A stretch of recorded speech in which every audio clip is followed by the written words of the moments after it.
Okay, I'm loving all the new AI features, especially when it comes to augmented and virtual reality. So I ran across Blockade Labs.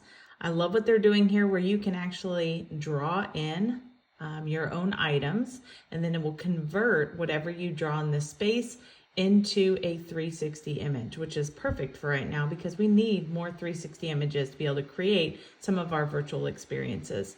So here I just went ahead and added my name. I added some different drawings in here. I described it as futuristic city and then wanted that to be a realistic scene. It does take about a few minutes to populate, and then as you can see, here's my name. You either see that in definitive lines or in some of the shading or some of the lighting that's happening up in the sky. So it's really cool to see how they were able to take my drawing, convert that into a futuristic city, and then now I thought, well, what can I do with that? How about bring that into CoSpaces where I create my own 360 image and then I upload my own image that I was able to download from Blockade Labs and upload that into my 360 scene here. So in my environment, uploaded my own, and then bam, you have my futuristic city now as the background.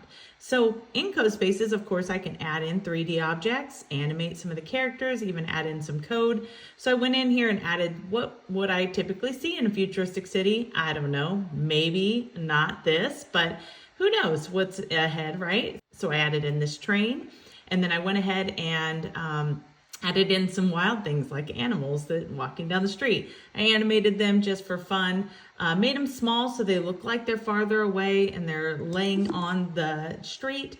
However, you know, everything in here is just a 360 image, so I'm giving the illusion that I'm adding objects in here like a really tall kid now inside of this scene. When I make him large enough, he looks like a giant inside of this city. So went ahead and added another object in here, and then I decided to add a little bit of code here using code blocks, and then I am going to animate this just so you can see the process of animating some of those objects inside of your scene. So here we are. I'm playing this now in my browser on my computer, and I thought, well, what would this look like through my mobile view? So I went ahead and switched that over to my phone, and here is what I can see that I created in CoSpaces. So again, taking that 360 image from Blockade Labs and then layering different 3D objects in the scene, animating them, as well as adding in some code. And then I even brought it into a VR view. So if you want to put this into a viewer, you can have students use their mobile devices and then go in and see their scene more in immersive experience. So hope you like this. Looking forward to more Blockade Labs in the future.